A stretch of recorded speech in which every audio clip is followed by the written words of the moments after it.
청구의 아담에서 가려 뽑은 옛 이야기 7편을 골라 담았습니다. 아래와 같은 순서로 재생됩니다. 노승에게서 신비한 책을 받은 청년.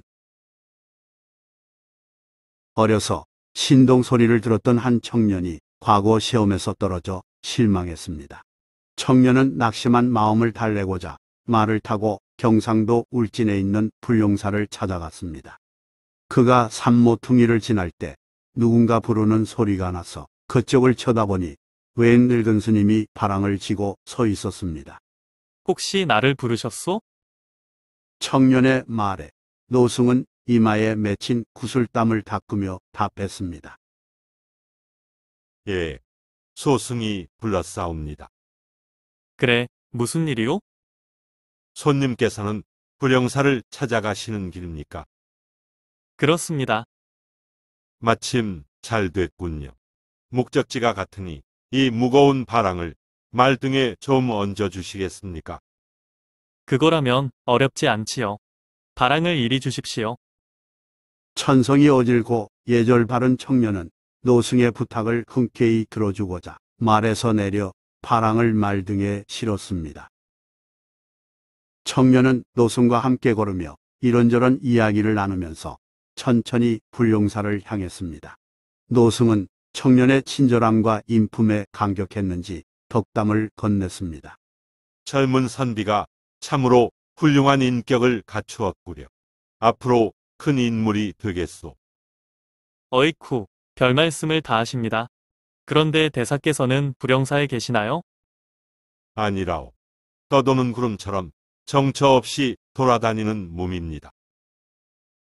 그럼 대사께서도 이 길이 초행이십니까? 초행은 아닙니다. 예전에 여러 차례 다녔으니까요. 저는 오늘 초행이니 불영사에 도착하거든 안내를 좀 해주십시오. 그리하지요. 이윽고 불용사에 도착한 두 사람은 주변을 두루 구경한 후 사찰 뒷산 부용봉에 올라갔습니다. 그곳에는 수령이 수백 년 됐을 법한 소나무가 있고 그 밑에는 바둑판 하나가 놓여 있었습니다. 거참 이상하네. 사람도 없는 산봉우리에 어찌 바둑판이 놓여 있을까? 청년이 고개를 갸웃하며 혼잣말로 중얼거리자 노승이 껄껄 웃으며 답했습니다. 아마도 신선들이 내려와 바둑을 두다 간 모양이지요. 젊은 선비께서 바둑을 둘 줄 안다면 우리도 한 수 두어봅시다. 청년은 어린 나이에 바둑을 배워 실력이 상당했으므로 기꺼이 응하면서 겸손하게 말했습니다. 잘 두지는 못하나 행만은 조금 압니다. 그리하여 두 사람은 산중에서 때 아닌 바둑을 두었습니다. 그런데 바둑을 두던 중 노승이 갑자기 벌떡 일어서며 네 이놈 하고 병력같이 소리치더니 호련히 자취를 감췄습니다. 청년이 눈을 비비고 다시 봐도 노인은 보이지 않았습니다. 노승이 왜 화났는지 알 수 없기에 청년은 바둑판을 보며 자기가 잘못 둔 수가 있는지 살폈습니다. 그러다 고개를 드니 노승이 바둑판 앞에 앉아 눈을 부릅뜬 채 노려보고 있었습니다. 청년은 더럭 겁이 나긴 했으나 담력이 있는지라 굳건히 앉은 채 조심스레 물었습니다. 어디를 다녀오셨는지요? 노승은 그에 답하지는 않고 되물었습니다. 너는 내가 두렵지 않느냐? 무얼 두려워할 게 있습니까? 청년이 태연히 대답하자 노승은 굳은 얼굴을 풀며 말했습니다. 그만한 담력이면 내 비결을 가르쳐 줄 만하군. 노인은 밝은 표정을 지었지만 이번에는 청년이 오히려 속내듯 물었습니다. 도대체 당신은 누구요? 사람이요? 귀신이요? 노인은 청년을 인자한 눈으로 바라보며 말했습니다. 내 너를 시험해 보고자 함께 길을 걸었고 바둑을 두었느니라. 성품이 인자하고 재주가 있으며 담력이 크니 열심히 공부하면 큰 인물이 되겠구나. 그 말에 청년은 비로소 노승이 범상치 않은 인물임을 깨닫고 급히 자세를 고쳐 엎드리며 말했습니다. 미처 몰라뵈어 참으로 죄송합니다. 소인은 무엇을 공부하오리까? 노승은 품에서 책 한 권을 꺼내 청년에게 주면서 말했습니다. 이 책을 보고 힘써 연구하라. 독파하면 세상 이치를 저절로 깨닫게 될 것이니라. 말을 마친 노승은 뒤돌아서 천천히 걷더니 어디론가 사라졌습니다. 그와 더불어 분명히 소나무 아래에 있던 바둑판도 사라졌습니다. 청년은 이 일이 꿈인지 생시인지 분간 못할 정도로 헷갈려서 한참 동안 멍하니 그 자리에 있었습니다. 책을 준 노인이 고승인지 산신령인지 알 수 없으나 청년의 손에는 처음 보는 책이 들려 있었습니다. 이 일이 있은 후 청년 남사고는 집으로 돌아가서 노승에게 받은 책을 불철주야 파고들었습니다. 마침내 남사고는 다가올 앞일을 내다보는 능력을 얻었습니다. 그가 명종 때 예언하길 우리나라에 방파 싸움이 일어나 나라가 어지러워질 것이다라고 했는데 과연 선조 8년에 동서 분당이 일어나 정치가 어지러워졌습니다. 또 명종 19년에 예언하길 내년에 필연코 태산에 봉하리라라고 말했는데 과연 이듬해 문정 왕후가 죽어 태릉에 장사를 지냈습니다. 또 임진왜란이 일어나기 10년 전 어느 날 남사고는 닭이 우는 새벽에 일어나 동쪽을 향해 알 수 없는 주문을 외웠습니다. 집안 사람이 기이하게 여겨 왜 그러느냐고 묻자 남사고가 탄식하며 말했습니다. 동방의 살기가 강해 필시 동쪽 외적이 쳐들어올 징조가 느껴지는구나. 내가 그 살기를 막고자 힘껏 주문을 외웠으나 잘 되지 않는구나. 너희들은 임진년을 조심하거라. 과연 그 해에 외적이 대거 침입해와 조선 땅을 마구 짓밟으며 사람들을 함부로 죽였습니다. 이처럼 남사고는 여러 예언을 하여 놀라운 적중률을 보여주었지만 이상하게도 자기 운수에 대해서는 잘 마치지 못했습니다. 그는 젊은 시절에 지방에서 치르는 향시에는 항상 합격했으나 조정에서 치르는 과거에서는 번번이 떨어졌습니다. 그 일에 대해 친구가 물었습니다. 자네는 남의 운수를 잘 보면서 어째서 자신의 운수는 잘못 짚어 매번 헛걸음하는가? 그에 대해 남사고는 쓴웃음을 지으며 이렇게 답했습니다. 욕심이 앞을 가리면 눈이 흐려지기 때문이라네. 풍수지리에도 정통한 남사고는 아버지가 세상을 떠나자 좋은 자리를 골라서 장례를 치렀습니다. 그런데 나중에 보니 쇳자리가 마음에 들지 않아서 무덤을 옮겼습니다. 그러나 역시 이장한 후에 다시 보니 쇳자리가 산악기에 또 옮겼습니다. 이렇게 여러 차례 무덤을 옮겼는데 그때마다 이장한 뒤에 보면 별로 좋은 자리가 아니었습니다. 남사고는 한숨을 쉬면서 말했습니다. 명당은 임자가 따로 있는 법이니 어찌 사람의 힘으로 분수에 넘치는 자리를 차지할 수 있겠는가. 결국 남사고는 무난한 자리를 골라서 마지막으로 아버지 무덤을 옮겼습니다. 그 무덤을 본 한 노인이 구사쟁화라는 말을 남기고 사라졌습니다. 9마리 뱀이 개구리를 놓고 다투는 형국이란 뜻이니 몹시 흉한 자리라는 뜻이었습니다. 깜짝 놀란 남사고가 주변을 다시 살피니 잘못된 자리인 줄 깨달았지만 더 이상 묘를 옮기지 못하고 곧 남사고도 죽었습니다. 게다가 하나뿐인 아들이 요절해 남사고의 후손이 끊어졌습니다. 세간에서는 이 일을 두고 구천십장이라고 말했습니다. 남사고가 풍수지리에 능했음에도 불구하고 자기 아버지 무덤을 쓸 때 욕심에 눈이 어두워 9번 이장하고 10번 무덤을 썼으나 망하고 말았다는 뜻입니다. 그러므로 조상의 묘를 잘 써서 후손이 잘 되기를 바라기보다 고인이 편안히 영면할 수 있는 양지 바른 자리를 선택함이 바람직하다고 볼 수 있습니다. 천국의 아담에 있는 옛 이야기, 노새가 데려다 준 곳의 비밀. 유상이 젊은 시절 어느 정도 의술을 익혔으나 경지를 터득하지 못해 고심할 때의 일입니다. 유상은 경상도 감사의 책실로 따라갔다가 여러 달 동안 특별히 할 일이 없어서 따분함을 느꼈습니다. 책실은 지방관의 비서 역할을 하는 벼슬아치입니다. 무료해진 유상이 사직을 청하고 서울로 가겠노라 허락을 구하자 감사는 노세와 종자를 내주며 쉽게 들어주었습니다. 영감님의 배려에 감사드립니다. 유상은 하인을 데리고 노새를 탄 채 기분 좋게 출발했습니다. 그렇게 금호강을 건너서 칠곡지방 창고인 우암창에 이르지 못했을 때 하인이 소변을 보겠다면서 그에게 말고비를 넘겨주었습니다. 노새가 잘 놀란다는 하인의 말에 유상은 문득 노새의 성질이 궁금해졌습니다. 이 노새의 성미가 정말 그런지 한번 시험해봐야지. 유상이 작정하고 노새 엉덩이를 채찍으로 세차게 내리치니 크게 놀란 노새가 앞으로 내달았습니다. 말타기에 익숙지 못한 유상은 어떻게 할 수가 없어 그냥 달리는 노새의 몸을 맡겼습니다. 그렇게 전속력으로 달린 노새는 점을 역해야 산기슭 어느 집 앞에 멈추었습니다. 유상이 이제 살았구나 하며 안도의 숨을 내쉬면서 노새에서 내릴 때 집안에서 말소리가 들렸습니다. 오늘 어떤 손님이 노새를 타고 우리 집에 올 운세로구나. 그 말을 듣고 유상은 깜짝 놀랐습니다.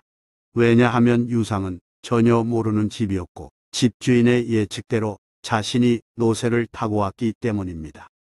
잠시 후 노새 울음소리를 듣고 나온 주인이 유상에게 인사를 건네며 안으로 들어오라고 말했습니다.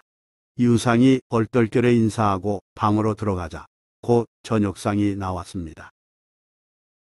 주인과 함께 식사를 마칠 즈음 밖에서 발소리가 들리자 주인이 밖을 향해 왔는가. 소리치며 즉시 일어서서 장검을 집었습니다. 주인은 유상에게 한마디 남기고 밖으로 나갔습니다. 주인이 없다고 서책을 함부로 보지 말게. 방에 혼자 남은 유상은 서책이라는 말에 호기심을 느껴 방 안을 유심히 살펴봤습니다. 벽에 쳐놓은 휘장 사이로 격혀이 쌓인 서책이 보였습니다. 무슨 책이 저리 많지? 궁금해진 유상이 휘장 안으로 들어가니 바닥에 쌓인 책과 서가에 꽂힌 책은 모두 의서였습니다. 눈이 휘둥그레진 유상은 종일 노새 위에서 시달린 피곤한 몸임에도 불구하고 이 책 저 책을 뽑아 정신없이 읽었습니다. 의술은 관심 있는 분야였으므로 유상은 여러 비법에 흥미를 느껴 고개를 끄덕이거나 갸우뚱하며 빠져들었습니다. 얼마간 시간이 지나 밖에서 다가오는 발자국 소리가 들렸습니다. 사이사이 밖에 동정을 신경 쓰며 의술을 읽던 유상은 얼른 책을 제자리에 꽂아두고 휘장 밖으로 나와 태연히 앉았습니다. 그렇지만 방에 들어선 주인은 유상이 책을 뒤져본 사실을 아는 듯 나무랐습니다. 젊은 사람이 참으로 고약하군. 내가 함부로 책을 보지 말라 했으면 보지 말았어야지. 집주인으로부터 꾸중들은 유상은 고개 숙여 정중히 사과했습니다. 무례함을 용서하십시오. 책을 좋아하는지라 저도 모르게 그만 들춰보게 됐습니다. 하운데 칼을 들고 어디를 다녀오신 건지요? 주인은 자리에 앉으면서 아무렇지 않은 듯이 유상을 보며 무심한 얼굴로 답했습니다. 강릉 친구가 찾아왔기에 함께 원수를 갚으려고 나갔다 왔다네. 오랫동안 별은 일이라네. 그 말을 듣고 유상은 내심 놀랐으나 분위기가 예사롭지 않으므로 더는 묻지 않았습니다. 두 사람은 곧바로 잠을 청했고 잠자리에 들었다 싶은데 피곤함에 단잠을 잤는지 어느새 첫 닭이 울었습니다. 그러자 주인이 이른 아침밥을 차려주면서 유상에게 말했습니다. 어서 드시게. 그리고 노새도 배불리 먹여놓았으니 자네는 빨리 이곳을 떠나게. 한시가 급하다네. 유상이 아침을 먹는 둥 마는 둥 숟가락을 넣고 영문 모르는 표정으로 노새에 올라타자마자 주인이 노새 엉덩이를 후려갈기며 말했습니다. 중간에서 쉬지 말고 노새가 지칠 때까지 계속 달리게. 느닷없는 매질에 놀란 노새는 혼신의 힘을 다해 앞으로 내달렸고 정오 무렵 경기도 광주 판교 부근에 도착했습니다. 그제야 노새는 헐떡이며 걸음을 멈췄습니다. 그때 궁중 액정하인 10여 명이 길목을 지키고 있다가 유아무개가 온다. 나며 소리쳤습니다. 액정선은 왕명 전달과 궁궐 안내를 맡은 관아입니다. 그들은 재빨리 유상에게로 다가와서 둘러쌌습니다. 연이틀 노새에 시달린 유상은 비몽사몽인 가운데 자기를 에워싸는 붉은 옷 입은 무리를 보고 긴장했습니다. 그런 유상에게 한 별감이 이렇게 말했습니다. 상감의 환우가 위중해 유 의원의 진맥을 받고자 하오니 급히 궁궐로 모셔가야겠습니다. 뜬금없는 말에 유상이 어리둥절해하며 물었습니다. 하찮은 범부 이름을 궁에서 어찌아오. 상감께서 간밤에 꿈을 꾸셨는데 영남에서 노새를 타고 오는 유아무개에게 비책이 있노라고 신인이 일러주셨답니다. 숙종 임금의 꿈에 신인이 나타나 유 의원을 부르라 했다니 놀라운 예언이었습니다. 유상은 궁궐로 이동하면서 걱정했습니다. 아직 자신의 의술을 확신하지 못하는 상황에서 임금이 앓는 천연두를 치료해야 하는 까닭입니다. 일행이 구리개를 지날 때 유상은 우연히 아기 업은 할머니가 옆집 안악내와 나누는 이야기를 들었습니다. 아이가 손님이 들어 심하다더니 이젠 괜찮은가요? 여기서 손님은 천연두를 이르는 말이므로 유상은 귀를 기울였습니다. 할머니는 여인의 물음에 밝은 목소리로 답했습니다. 마마로 인해 딱지가 골마고름이 생기고 피가 엉겨살빛이 검어지고 숨도 잘못 쉴 지경이더니 글쎄 지나가는 스님이 비법을 안다면서 감꼭지를 다려먹이라기에 긴가민가 하면서도 그렇게 했더니만 정말로 씻은 듯이 나았다네. 그 대화를 들은 유상은 자신의 무릎을 쳤습니다. 옳거니. 그렇구나. 유상은 속으로 환호성을 질렀습니다. 그도 그럴 것이 간밤에 산골집에서 몰래 본 책에 있는 내용과 일치했기 때문입니다. 궁으로 들어간 유상이 진찰해 보니 아까 노파가 업고 있던 아이의 증세와 같았습니다. 이에 유상은 산중 책에서 접하고 구리개에서 임상 결과를 확인한 시체탕을 처방했습니다. 강꼭지를 다려 만든 시체탕 효험이 있어 임금의 병이 나았습니다. 이 일화에 등장하는 유상은 숙종 때 천연두 치료로 이름을 날린 의관입니다. 1683년 한양에서 두환이 크게 일어났을 때 왕의 두환을 진찰하고 치료했으며 그 공으로 동지 중추부사에 임명됐습니다. 유상은 1699년 세자의 두환도 치료하여 정의품 지중추 벼슬을 받았고 이후 합천과 상령 군수를 역임했습니다. 천구의 아담에 있는 옛 이야기, 바람으로 점친 수령. 어느 날 경상도 의성 수령이 잔치를 벌여 술을 마셨습니다. 때는 여름철이었는데 호련히 사나운 바람이 한바탕 몰아치며 지나갔습니다. 다른 사람들은 일시적인 현상으로 여겼으나 수령은 뭔가 느꼈는지 벌떡 일어나 풍악을 거두게 했습니다. 오늘 잔치는 여기서 멈추겠노라. 그리고는 급히 가명으로 가서 순사를 아련하고 남창에 있는 돈 5,000냥을 구워달라고 청했습니다. 시급히 쓸 때가 있으니 5,000냥을 변통해 주셨으면 합니다. 도의 행정을 책임진 순사는 굳이 용도를 묻지 않고 원하는 만큼 돈을 빌려줬습니다. 의성 수령이 평소 공명정대하게 일처리함을 잘 알고 있었던 까닭입니다. 수령은 그 돈으로 햇보리를 샀습니다. 이에 아전들이 어리둥절해하며 물었습니다. 지금 풍년이 들어 보리값이 무척 싼데 어이하여 배량으로 사시는지요? 이유가 있으니 더는 묻지 말고 그대로 따르라. 수령은 걷어들인 보리를 각 동에 나누어 봉해두고 복리 일을 맡아보는 봉임으로 하여금 책임지고 지키도록 했습니다.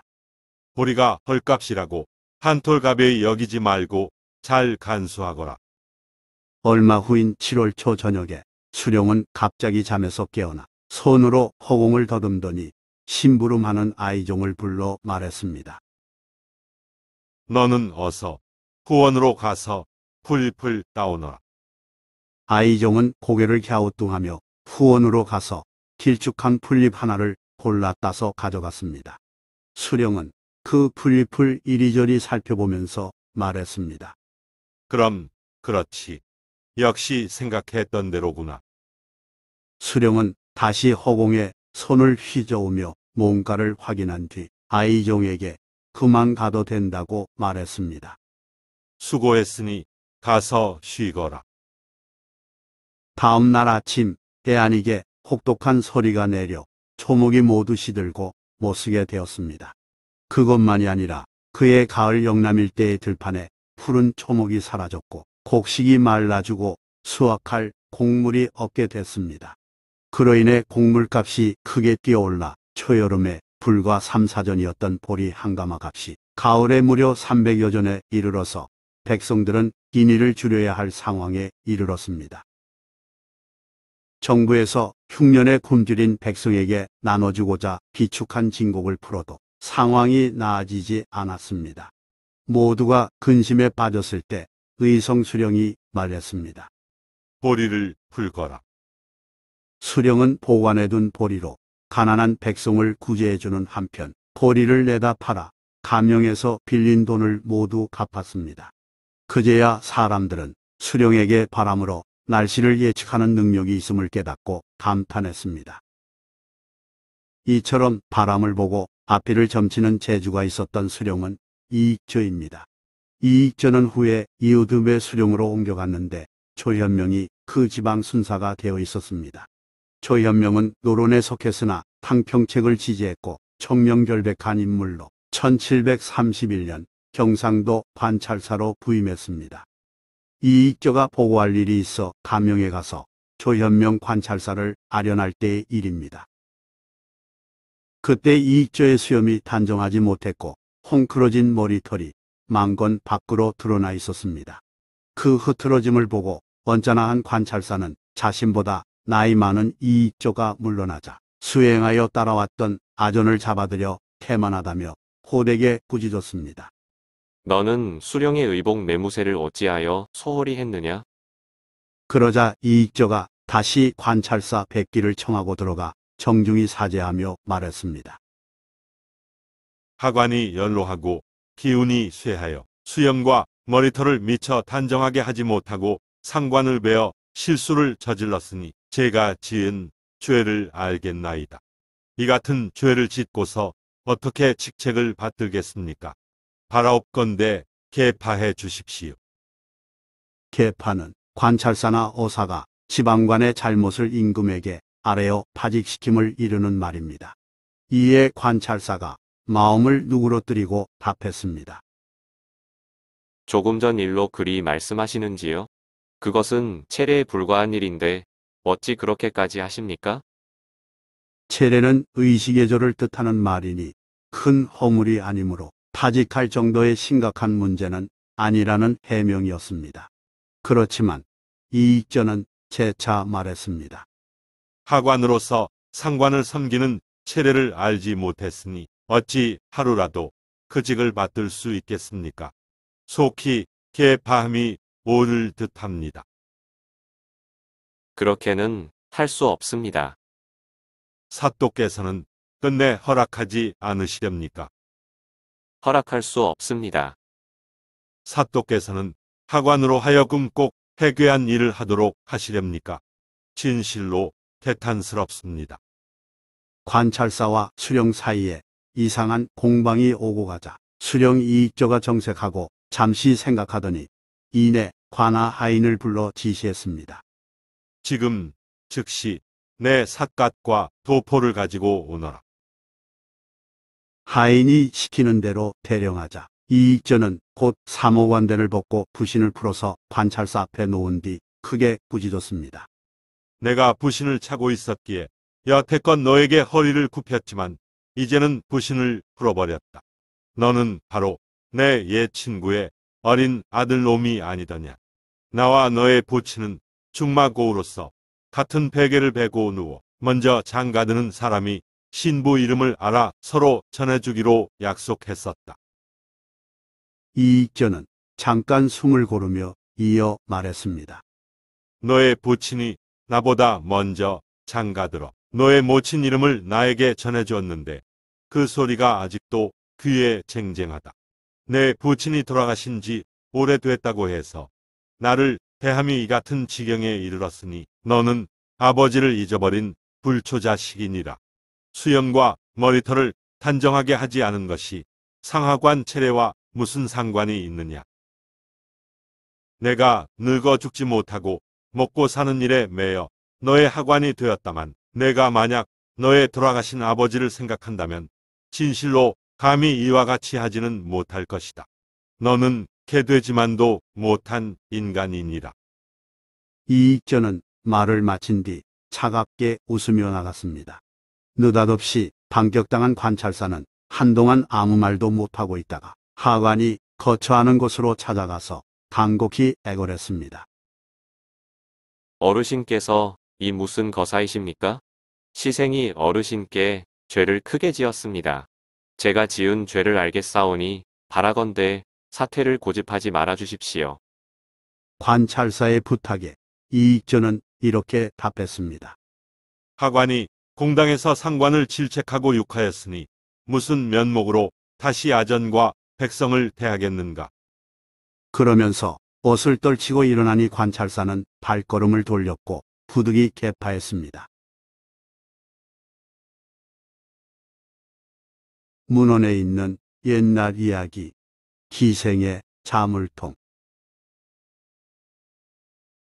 어릴 적부터 친하게 지낸 두 아이가 성인이 되어 각자 가정을 꾸렸습니다.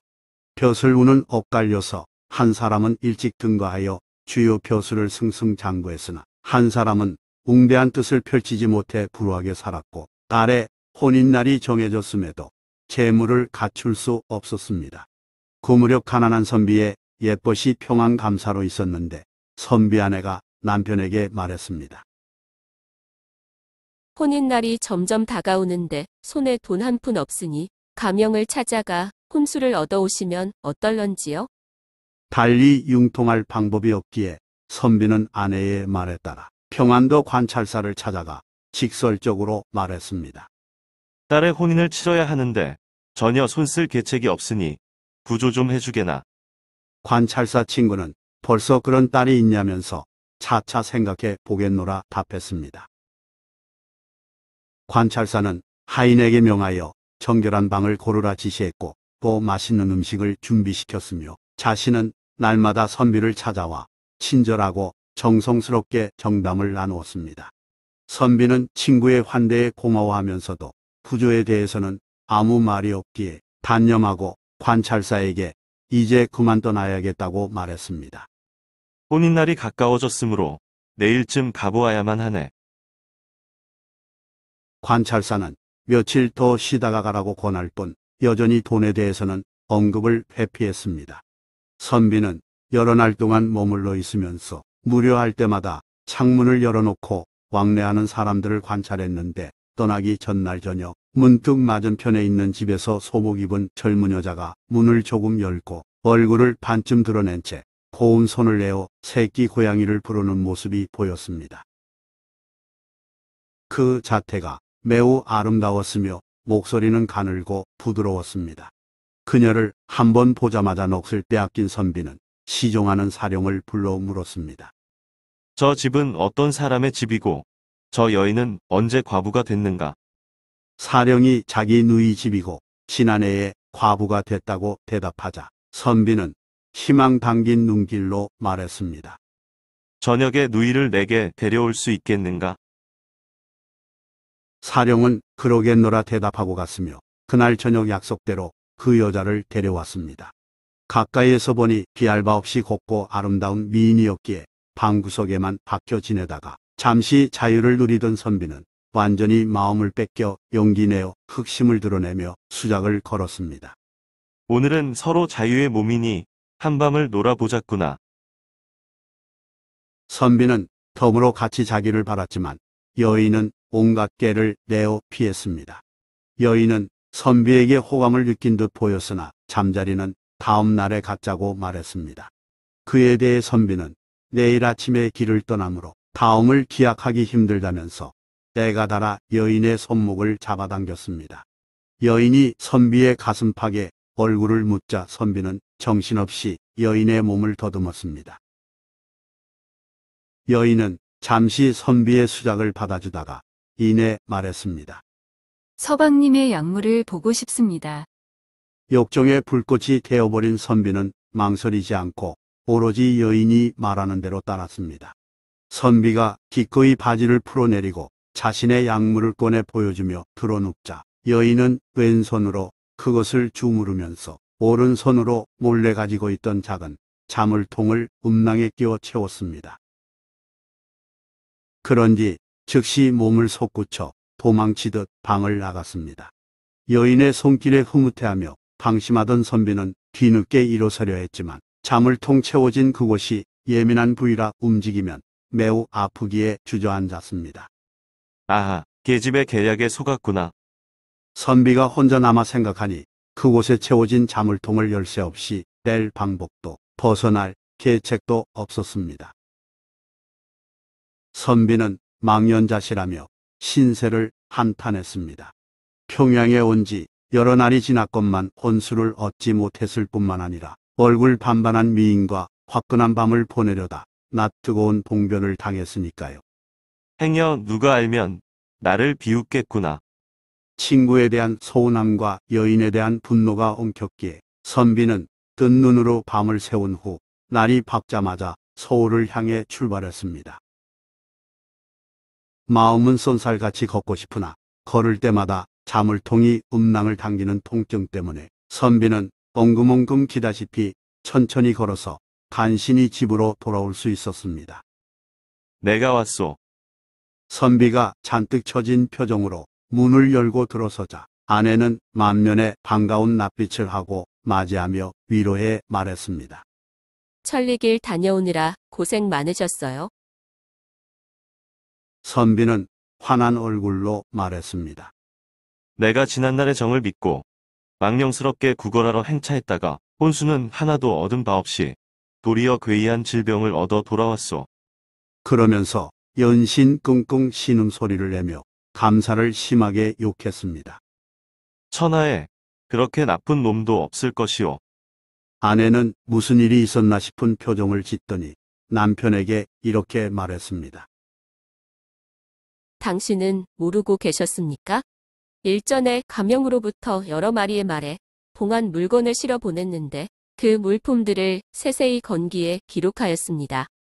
건기는 사람이나 물건의 이름을 죽 적어놓은 글을 뜻하니 아내의 말인즉 관찰사가 많은 물건을 보냈다는 의미였습니다. 선비가 어리둥절해하자 아내가 이어 말했습니다. 혼수를 성대히 갖추어 주셨고 심지어 빗자루, 족집게 등 미세한 물건까지 챙겨주셨습니다. 당신은 어찌 그것을 모르고 계셨습니까? 감사의 은덕이 비할 데 없이 큰데 무슨 연고로 이같이 분개하여 욕을 하시는지요? 아내가 건기를 가져와 사실임을 증명하자 선비는 크게 기뻐하며 분노를 미소로 바꾸면서 말했습니다. 혼수는 이제 갖추어졌지만 아주 난처한 일이 있는데 이를 어찌하면 좋겠소? 무슨 일인데요? 아내가 그 연고를 물으니 선비는 안방에 딸린 작은 방으로 아내를 데려가 그 곡절을 세세하게 설명했습니다. 그리고는 자물통이 채워진 약물을 꺼내 보여주었습니다. 오래 걸으며 시달린 탓인지 약물 상태는 좋지 않았고 그 꼴을 본 아내는 박장대소하며 말했습니다. 건기에 빈 열쇠 한 개가 있어 마음속으로 몹시 괴이하게 생각하면서도 그 까닭을 몰랐었습니다. 그런데 과연 이런 연고가 있었구려. 감사님께서 혼수를 갖춰 보내주신 일도 대단히 고맙지만 이 일은 더욱더 극진하게 감사할 일입니다. 그려. 아내는 열쇠를 가져와 자물통을 열어주면서 아울러 선비 이름 뒤에 친전이라고 적힌 편지 한 통을 건네주었습니다. 친전은 편지를 받을 사람이 직접 표보라고 편지 겉봉에 적는 말인데 다음과 같은 내용이 적혀 있었습니다. 무사히 도착했는가? 평양에 있을 때 자네의 한 가지 욕망을 이뤄주지 못해 미안하이. 옛말에 사람이 갑자기 행지하면 흉한 일이 반드시 따른다고 하므로 일부러 고생하라고 기생을 그렇게 시켰던 것이니 놓여 말게. 선비는 뒤늦게 친구의 배려에 감동했습니다. 문헌에 있는 옛날 이야기, 노처녀들을 시집 보낸 어사. 때는 음력 8월 보름, 장맛비가 쾌청하게 개고 날씨는 춥지도 덥지도 않은 날이었습니다. 어명에 따라 지방마을을 암행하던 어사가 한 총가에서 머물다가 달빛에 끌려 잠시 마을 사이를 산책했습니다. 어떤 집 울타리 밖에 이르러 잠깐 앉아 쉬는데 울타리 안에서 여러 사람이 웃으며 이야기하는 소리가 들려왔습니다. 이건 무슨 소리지? 어사가 가만히 살펴보니 젊은 여자 5이 모여 재미있는 놀이를 하자면서 이런저런 의견을 나누고 있었습니다. 그중 한 여자가 말했습니다. 오늘 밤은 고요하고 달 또한 밝은지라 적적하니 우리 사또놀이나 할까? 다른 여자들 모두 좋다고 응답하며 역할 상대를 배정했습니다. 5 여자는 각각 사또, 형방, 급창, 사령, 좌수가 되었습니다. 잠시 후 사또가 형방에게 분부했습니다. 모촌에 사는 박좌수를 속히 잡아들이거라. 형방이 사또의 분부를 급창에게 전하니 급창은 사령에게 전했고 사령은 긴 소리로 높게 대답한 다음 박좌수를 잡아 끌고 와 사또 아랫구로 앉혔습니다. 사또는 붙잡혀온 박좌수를 바라보며 짐짓 크게 나무라듯 말했습니다. 딸을 낳았으면 시집 보내는 일은 인간의 크나큰 윤리이므로 반드시 행해야 한다.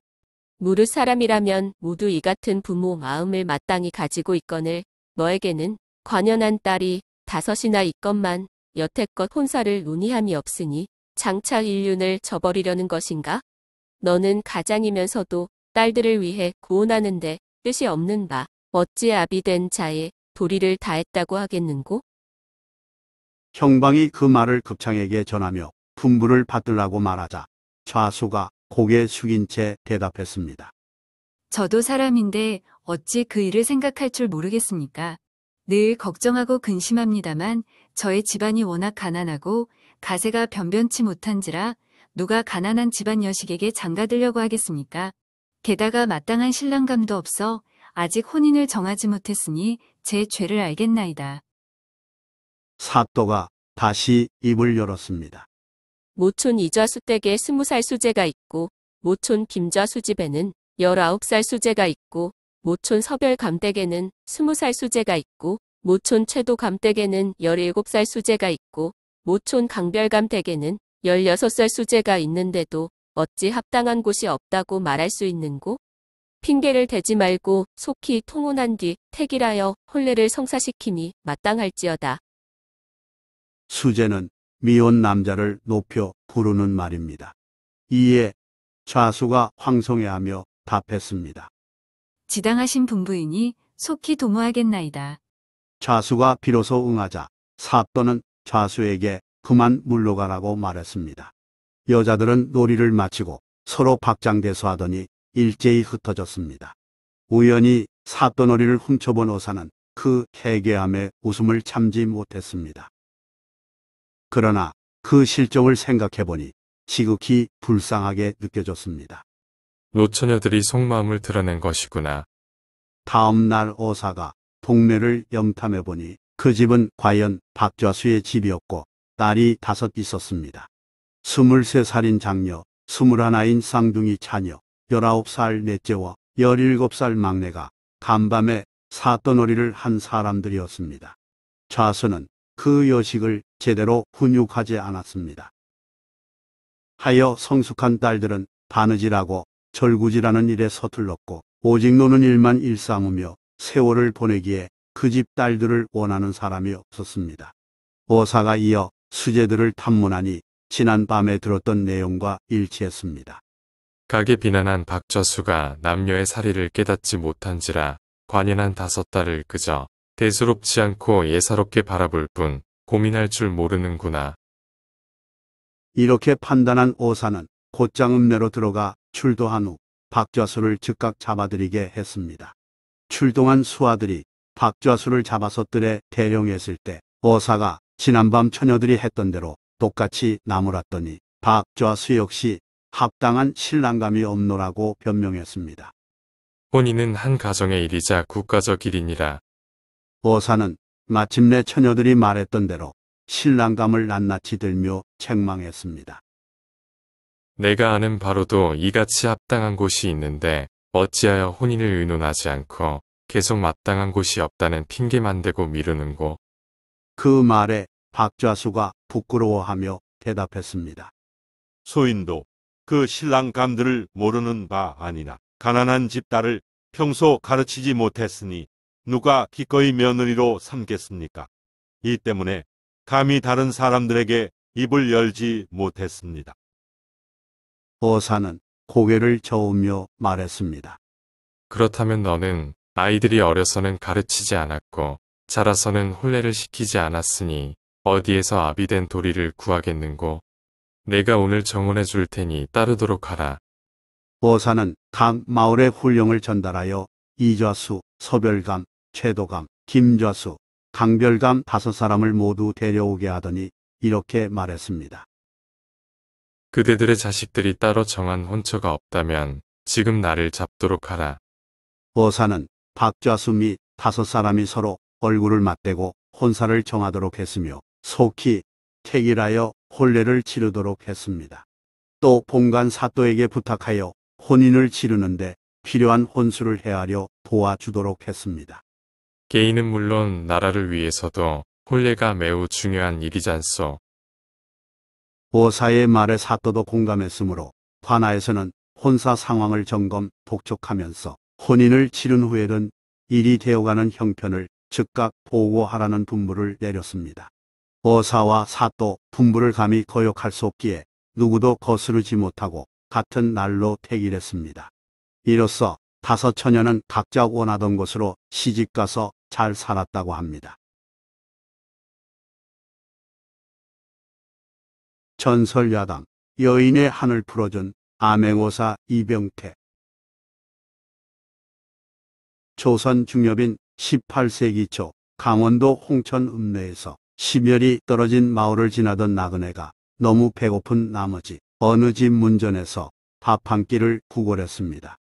실례합니다. 미안하지만 한 끼니 얻어먹을 수 있을런지요? 이러한 부탁을 듣고 한 여자가 안에서 나왔는데 어찌 보면 나그네보다 더 힘이 없어 보였습니다. 여인은 서글픈 표정으로 나그네에게 말했습니다.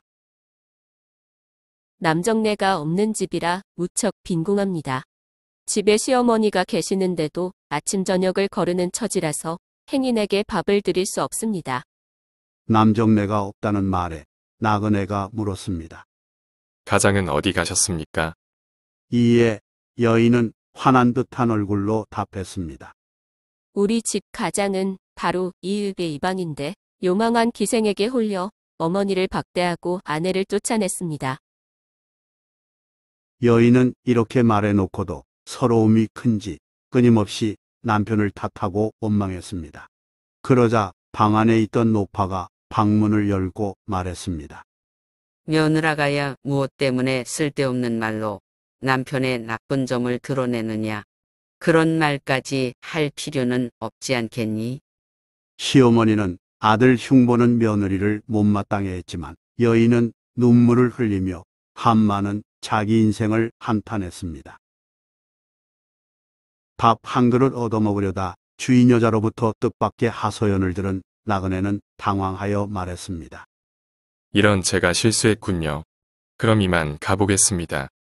나그네는 발길을 돌려 읍내로 들어가면서도 여인의 더없이 슬픈 얼굴이 잊히지 않아 몹시 마음 아팠습니다. 나그네는 동네 사람에게 물어서 이방의 집을 찾아갔는데 마침 점심시간이었습니다. 주인 계시오. 나그네가 인기척을 내며 집으로 들어가니 이방으로 보이는 사내가 마루 위에 앉아 점심밥을 먹고 있었고 그 곁에 한 기생이 마주하고 앉아서 다정한 모습으로 식사하고 있었습니다. 나그네는 그들을 바라보며 공손히 말했습니다. 나는 서울에서 온 과객입니다. 어쩌다 보니 이곳을 지나는 중인데 시장하여 밥 한 사발 얻어 모기하기를 바랍니다. 그 무렵은 흉년이 들어 정부에서 진곡을 나누어 주던 때였습니다. 진곡은 나라에서 저축하여 두고 흉년에 굶주린 백성을 구하는 데 쓰는 곡식을 이르는 말입니다. 식량이 귀한 시기라서 사람 봐가며 끼니를 제공하려는지 이방은 잠시 식사를 멈추고 눈을 들어 나그네를 위아래로 한참 살펴보더니 사내종을 불러 물었습니다.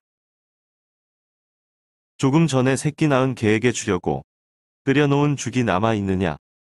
사내종이 있다고 대답하자 이방이 이렇게 말했습니다. 이 거린에게 죽 한 그릇 갖다 주거라. 시간이 조금 지나서 사내종은 지게미와 쌀겨로 끓인 죽 한 그릇을 가지고 와서 나그네 앞에 내놓았습니다.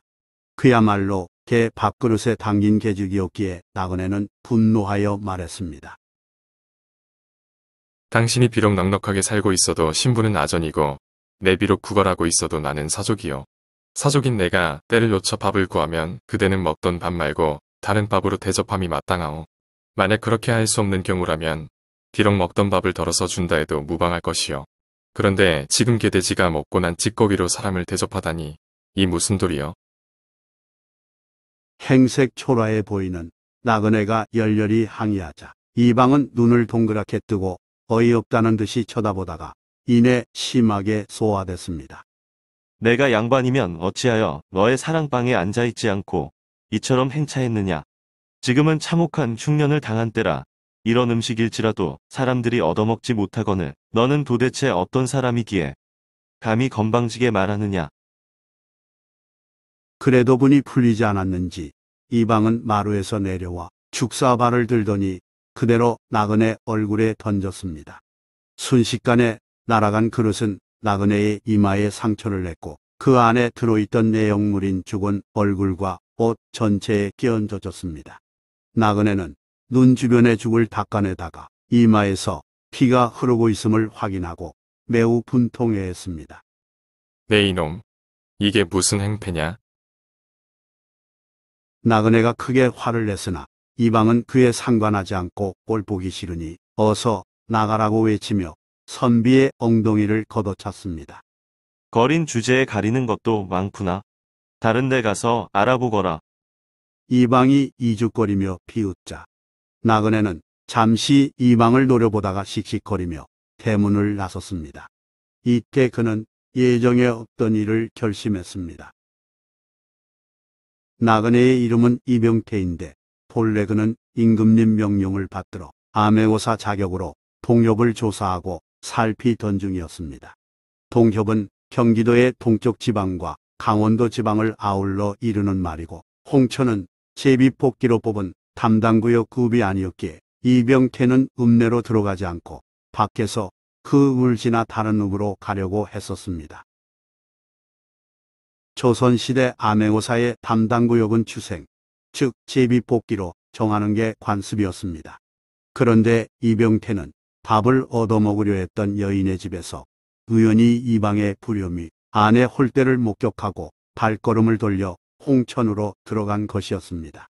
그리고 자신 역시 봉변을 당했고 이방의 몹쓸 인간성을 확인했기에 망설임 없이 어사출두를 결행했습니다. 홍천 관하로 들어간 어사 이병태는 때마침 수령이 진유라고 남은 곡식으로 돈을 만들어 서울집에 보낸 문서를 발견했습니다. 어사는 즉시 봉고파직을 명했습니다. 봉고파직은 어사가 못된 짓을 많이 한 고을의 원을 파면하고 광과 창고를 봉하여 창거는 이를 이루는 말입니다. 사토가 탐욕스러우니 이방도 서슴없이 그러했구나. 이어 어사 이병태는 이방과 기생을 모두 불러들여 곤장으로 때려 죽였습니다. 너희들의 죄를 잘 알렸다. 이방으로서는 날벼락을 맞은 셈이지만 아내의 한 맺힌 서러움이 발단이고 이방 자신이 자처한 일이므로 누구를 탓할 수 없었습니다. 하필이면 강직하기로 소문난 이병태를 무시하고 모욕한 대가가 이방에게 불운이라면 불운일 것입니다. 이병태는 경종 3년 문과에 급제하고 승문원 권지 부정자를 시작으로 영조 치하에서 병조좌랑을 비롯해 여러 관직을 지낸 청렴한 관리입니다. 그는 임금에게 충원을 수시로 올려 영조로부터 호랑이 가죽을 상으로 받기도 했습니다. 그는 평소 조금도 사람들에게 누를 끼치지 않았고 헤어진 옷과 조촐한 음식으로 지냈으며 지방 수령으로 있을 때도 마찬가지였습니다. 이병태가 죽은 후 영의정 심수연이 살아서는 청백한 지조가 있었고 죽어서는 시체를 염할 기구가 없었으며 또 늙은 어머니가 굶주림을 면치 못합니다. 라고 아뢰자 임금이 애석하게 여겨 구휼 운전을 베풀고 이 조판서를 추증하면서 장례를 치르게 하라고 명했습니다. 이병태는 청백리에 선정됐고 시호는 문청입니다. 전설야담 홍순원의 기이하고도 특별한 인연. 16세기 말여 역관으로 활동한 홍순원이 사신을 따라 중국 북경으로 가던 도중 통주에서 하룻밤 묵었을 때의 일입니다. 피곤함도 불겸 가볍게 한잔할까라. 여관에 짐을 푼 홍순원은 이국의 홍등가를 감상하고자 길을 나섰습니다. 북경 동쪽에 있는 통주는 북경성과 남방을 이어주는 중간에 자리한 길목이어서 그런지 화려한 청루들이 제법 운치를 자아내고 있었습니다. 유히 걷던 홍순원은 그중 은천량이 없으면 들어오지 마세요. 라는 팻말이 적힌 청루 앞에서 걸음을 멈췄습니다. 이게 무슨 말이지? 홍순원은 호기심이 발동해 주변 사람에게 그 의미를 물었고 한 늙은이로부터 대략적인 사연을 들었습니다. 아름다운 처녀라면서 하룻밤 계집값으로 은천량을 요구하는데 너무 비싸서 아무도 나서는 사람이 없다는 설명이었습니다. 노인은 고개를 절레절레 흔들며 지나갔지만 홍순원은 조금 전보다 더 큰 호기심을 느꼈습니다. 은천량이라면 대단히 큰 돈인데 그걸 당당히 요구하니 궁금증이 커진 것이었습니다. 도대체 얼마나 아름답기에 저런 호기를 부릴까? 좋다. 내가 한번 그 얼굴 좀 보자. 홍순원은 직접 얼굴을 보고자 그 청루로 과감히 들어갔습니다. 이윽고 술상이 차려졌고 이팔 청춘 나이로 보이는 아리따운 기생이 하얀 옷을 차려입은 채 방으로 들어왔습니다. 가만히 살펴보니 새끼 넘치는 얼굴 화장에 화려한 옷차림이 아니라 하얀 소복을 입고 있었습니다. 아무리 봐도 전혀 기생으로 보이지 않았습니다. 천하절색 여염한 기녀와는 거리가 먼 여염집 여성 옷차림이었습니다.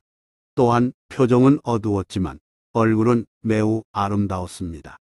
홍순원은 기이한 생각이 들어 기생에게 물었습니다. 어인 연유로 소복을 입었소. 기생은 차분한 태도로 대답했습니다. 소녀는 본 뒤 절강 사람입니다. 벼슬 구하러 상경한 부모님을 따라 북경에 왔으나 두 분이 갑자기 몹쓸병에 걸려 돌아가셨습니다. 북경에 아는 사람이 전혀 없고 부모님 장례는 물론 고향으로 시신을 모시고 반려비도 없습니다. 하여 생각다 못해 몸을 팔아 장례비를 마련하고자 이렇게 나서게 됐습니다. 말을 마친 기생은 눈물을 뚝뚝 흘리며 흐느껴 울었습니다. 조마조마하게 손님을 기다린 며칠간의 마음고생이 서러웠던 까닭입니다. 홍순원은 측은한 생각에 조심스레 물었습니다. 장례 비용은 얼마면 될 것 같소? 은 300냥은 있어야 할 것 같사옵니다. 흐흐흐. 이에 홍순호는 가지고 있던 전대를 풀어 기생에게 선뜻 내주면서 따뜻한 말로 당부했습니다. 내가 가진 돈은 이게 전부라오. 이 돈으로 빚을 갚고 부모님 시신을 고향으로 모셔 장례를 치르시오. 그리고 상황이 어렵더라도 굳센 마음으로 살아가길 바라오. 낯선 손님의 따스한 말에 기생은 무척 고마워했습니다. 정말 감사하옵니다. 흐. 기생은 감격에 겨워 눈물을 흘리면서 이부자리를 표류했습니다. 홍순호는 기생의 그 손길을 막으며 말했습니다. 나 그냥 나가겠소. 아니 되옵니다. 저를 도와주셨는데 저는 그냥 보내드릴 수 없사옵니다. 기생의 호소보다 홍순원의 의지가 더 강했습니다. 아니요. 나는 어떤 대가를 바란 것이 아니라오. 그대 사정이 매우 딱한데 마침내게 그만한 돈이 있기에 조건 없이 주는 것일 뿐이라오. 이제 그만 헤어집시다. 홍순원이 사심없는 표정으로 말하자 기생도 더는 고집 부리지 않았습니다. 다만 기생은 홍순원의 손을 잡으며 사정했습니다. 그럼 돈 한 번이라도 알려주옵소서. 제발 부탁이옵니다. 그것 참. 조선에서 온 역관 홍순원이라 하오. 홍순원은 마지못해 자기 신분과 이름을 알려준 뒤 밖으로 나왔습니다. 하늘은 컴컴했지만 뭔가 좋은 일을 했다는 생각에 더없이 마음은 밝았습니다. 하지만 홍순호는 귀국한 뒤 횡령제로 옥살이를 해야 했습니다. 그가 기생에게 내준 돈에 공금이 섞여 있었기 때문입니다. 홍순원도 그 점을 알고 있었지만 기생의 처지를 동정하여 모두 내어줬고 귀국한 뒤에 그에 대한 처벌을 각오했었습니다. 그로부터 세월이 10여 년 흐른 1584년에 홍순호는 다시 중국의 사신을 따라 역관으로 길을 나섰습니다. 역관은 외교에서 중요한 역할을 했는데 홍순호는 통역을 유능하게 잘했으므로 다시 선발된 것입니다. 홍순호는 종계 변무를 해결하러 나선 사신들의 통역을 맡았습니다. 종계 변무는 왕실 가문에 대한 잘못된 기록을 바로 잡음이란 뜻으로 조선 정부에서 태조 때인 1394년부터 선조 때까지 기회 있을 때마다 명나라에 사신을 보내 태조 이성계의 잘못 기록된 세계를 시정해달라고 주청했던 사건을 가리키는 말입니다. 조선 초 이성계의 원한을 품은 몇몇 사람들이 명나라에 가서 이성계는 이님의 자손이라고 거짓으로 알려주었는데 중국은 200여 년간 그 기록을 이런저런 핑계로 고쳐주지 않았습니다. 홍순호는 중국어 실력이 뛰어났기에 그 일을 수행하는 사신 일행으로 따라 나선 것입니다. 이번에는 반드시 바로잡아야 할 텐데. 사신 일행은 중국 북경에 도착하였지만 부담감으로 인해 초조한 마음을 감추지 못했습니다. 명나라는 의도적으로 고쳐주지 않으면서 조선 정부를 쉽게 다루려 했기 때문입니다. 그런데 뜻밖의 인연이 홍순원을 기다리고 있었고 덕분에 일이 예상보다 쉽게 풀렸습니다. 조선에서 온 사신 일행이 묵고 있는 숙소로 한 중국인이 찾아와서는 혹시 홍역관이 있는지 물었습니다. 내가 홍역관이오만 무슨 일이오? 중국인은 홍역관의 이름을 제대로 확인한 뒤 자신을 따라와 달라고 정중하게 말했습니다. 홍순호는 뭔 일인가 싶어 그 중국인을 따라갔고 큰 저택으로 들어섰습니다.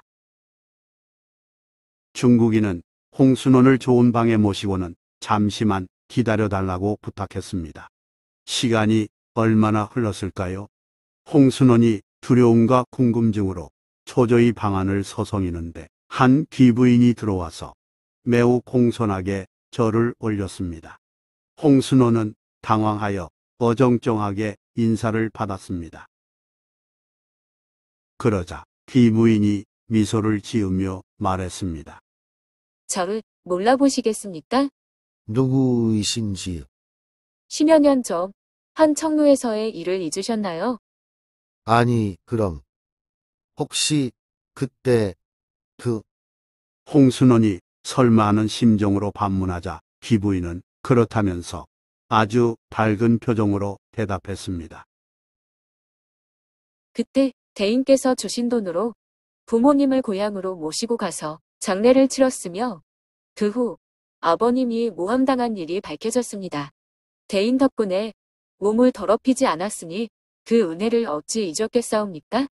지금은 예부상서 석상의 아내였고 조선에서 사신 일행이 올 때마다 존함을 확인하며 이런 만남을 기다렸사옵니다.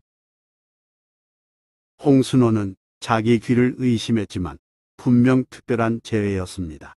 더구나 예부상서라니 예부상서는 종계 변무를 관장하는 부서의 장관이었습니다.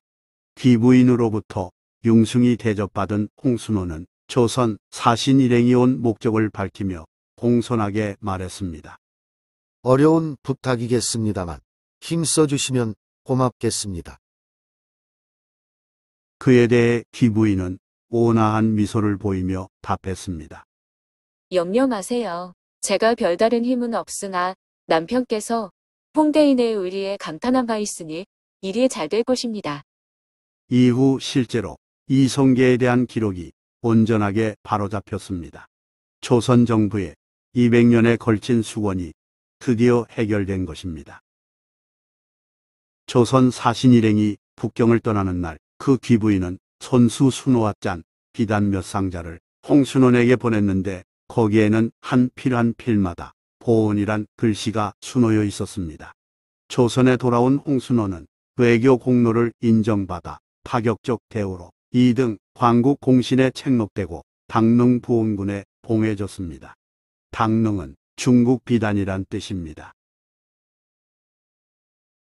좋아요 및 구독은 영상 제작에 큰 힘이 됩니다. 고맙습니다.